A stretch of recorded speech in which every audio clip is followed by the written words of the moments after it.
దేవుని గ్రంథం చెప్పినట్టు చేయాలి. ఇలా ప్రతి ఒక్క విషయంలో స్త్రీలు చాలా నిర్లక్ష్యంగా ఉంటున్నారండి. అలా నిర్లక్ష్యంగా నువ్వు ఉంటే నువ్వు మందిరానికి వెళ్ళినప్పుడు నీ ప్రవర్తన ఎలా ఉండాలి? జాగ్రత్త కలిగి ఉండాలి. నువ్వు కూర్చొనే విషయంలో, చూసే విషయంలో, ప్రతి ఒక్క విషయంలో నీ ప్రవర్తన జాగ్రత్తగా ఉండాలి. నీకు కాళ్ళు నొప్పులు వస్తే నువ్వేం చేయాలి? మందిరానికి వెళ్ళినప్పుడు నువ్వు కాళ్ళు నొప్పులు వస్తే ఏం చేయాలి? కుర్చీలో కూర్చోవాలి, లేకపోతే నిలబడాలి. అంతేగాని నీ ఇష్టానుసారంగా ఉండకూడదు.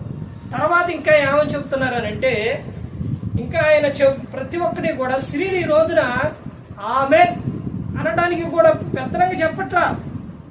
ఇక్కడ ఏమని చెప్తున్నారు? బైబిల్ గ్రంథంలోని 2 విషయాలు ఉన్నాయి. ఒకటి ఏంటంటే విశ్వాసం, 2 క్రియ.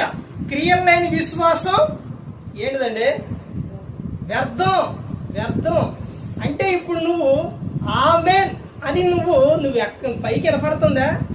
అసలు చెబుతున్నావు నువ్వు అంటే నువ్వు ఆమెన్ అనట్లేదంటే నువ్వు ప్రార్థన ఒకటే వినలేదని అర్థం.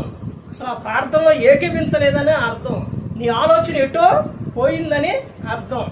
లేకపోతే ఆమెన్ అంటే నువ్వు అనలే. ఆమెన్ అనగా ఏంటది? అర్థం ఏంటి?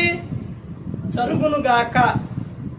అవునండి, జరుగును గాక, అవును గాక. అంటే నువ్వు అనట్లేదు అని అంటే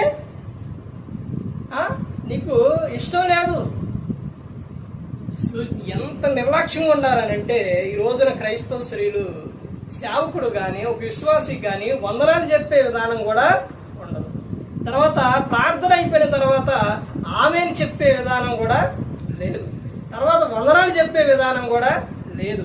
ఇవన్నీ ఏమిటి అని అంటే సేవకుడు విషయంలో సేవకుడు వాక్యం చెప్పినప్పుడు, కూడిక పెట్టినప్పుడు, ఆరాధన పెట్టినప్పుడు నువ్వు ఇంత నిర్లక్ష్యంగా ఉంటున్నావు అని అంటే నువ్వు దేవుని పట్ల నీకు భయమో లేదు, భక్తి లేదనమాట.